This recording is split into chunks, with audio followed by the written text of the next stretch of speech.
hapa akiwa anaingia nyumbani kwake. Haya ni mapokezi kutoka parokiani wakiwa wanamsindikiza mpendwa wetu Jetruda Joshua kumpeleka katika nyumba yake alipokuwa anaishi. Alafu kesho ibada ya mazishi itafanyika parokiani Nyamongo kwa ajili ya kumweka katika nyumba yake ya milele. Haya, huu ni msafara uliokuwa umeambatana naye kutoka Bugando hadi Nyamongo.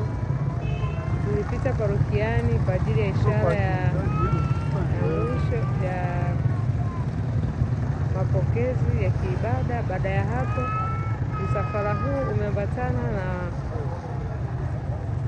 wanajamii kwa ajili ya kumsindikiza nyumbani kwake.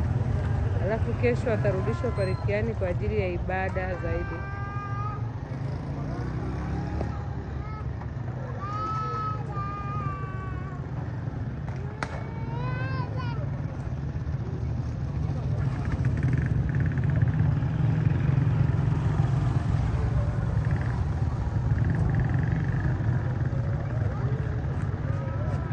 Ule ulikuwa ni msafara wa pikipiki, na sasa hivi tunaanza na msafara wa magari yaliyomsindikiza, yaliyomfuata kutoka Bugando, na sasa yanaenda kumpeleka nyumbani kwake kwa ajili ya kupumzika.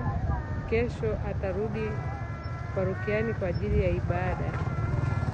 Haya ni magari yaliyoambatana naye kutoka Bugando.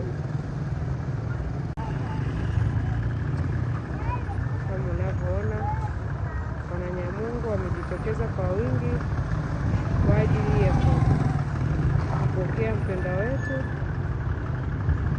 kwa ajili ya kwenda kumsindikiza kesho katika nyumba yake ya milele.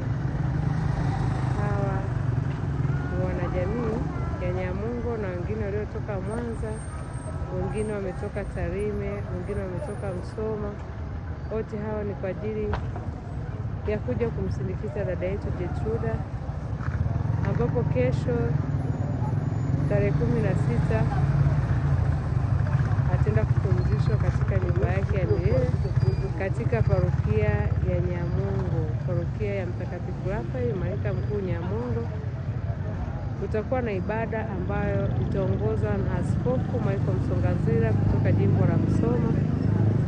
Ndiye atakaye kuja kwa ajili ya kuongoza ibada hiyo ya maziko.